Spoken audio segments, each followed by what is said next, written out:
It's going to be a little short video. Actually made this yesterday on the 14th, on Wednesday. And by the time I got into the house, I was sick. Come down with the COVID.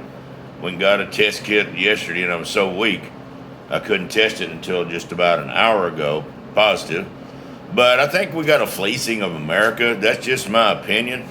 You know, here is the COVID test kit box.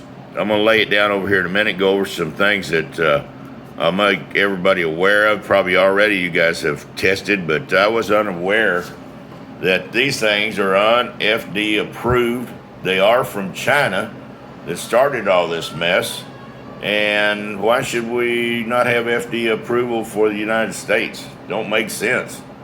Anyhow, I want to make everybody aware. I would come to a real awareness after coming down so sick. But right there, it's a little hard to focus in. And not approved by the FDA, cleared on emergency status only. Double check. There is an expiration date on the back. The first one she gave me, I looked at it before I left the drive-through at the Rexall. Let's see if I can get in there. Yeah, so this is would expire in December of this year. But there she is. There's the results. Yep, both red.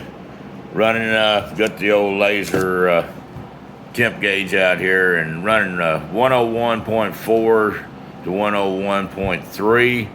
So not burning up, but sure feel like a mess. And then, of course, you got to follow all these wonderful tiny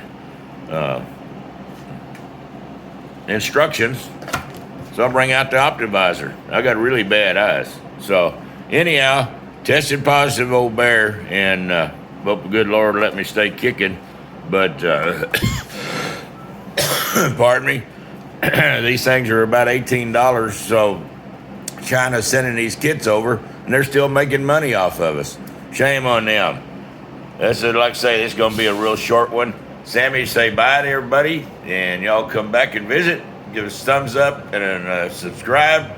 And see y'all in a few days, hopefully, over this. Bear shut out.